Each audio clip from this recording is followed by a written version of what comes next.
Hey guys, hope you're doing well. Got another quick compost tip for you. Talking about layers. You want to make sure you avoid having a hot nitrogen layer that makes up more than a few inches of your compost. If you give it a chance, things like green grass will overcook themselves, if you will. And there's a lot more we could say about that later, but just to keep it simple, it goes too far. So one of the things you want to do is integrate carbon layer alternating with your high hot nitrogen layers. So in my case, I do this by having a pile of browns, which is mostly leaves and other bits of woody stuff as it breaks down. And I'll take a couple scoops of that and create a new layer. So we got a new fresh layer in the bin, and this is mostly grass, even though there's a bit of mud and stuff in it. It's mostly stuff that's been grubbed out from a garden plot that we left dormant last year. And so I'm going to take a couple scoops of the brown and put it in with the green, and that'll satisfy our requirements.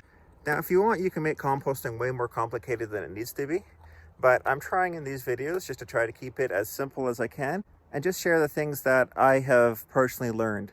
And I know there's probably 100 different ways to successfully run a compost, and at the end of the day, you got to find something that works with you and just run with it. But I don't know about you, but I enjoy hearing different perspectives sometimes, and I know I have certainly learned along the way that there's been a lot of ways that I've been doing that have been self-defeating, or I have possibly been creating extra work for myself not knowing some of these tricks. So hope this helps.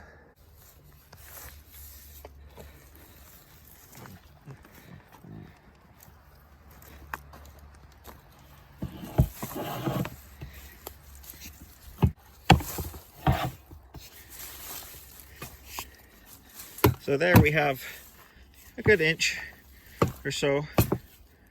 There's a piece of bark in there, but that's okay. That'll break down some, and then that'll come out later, whatever doesn't break down. But there's about an inch of brown, and it's sitting on 2 inches of green or so. I usually put about double the green in.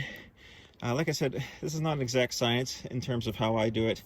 I don't have any special scientific principles. Let's say it another way. The only scientific stuff that I got is a compost thermometer and a nose and a pair of eyes and a hand to stick in the pile and look for cold spots or hot spots. That's about it. You can do tests on it and you can get complicated with it, but it doesn't need to be.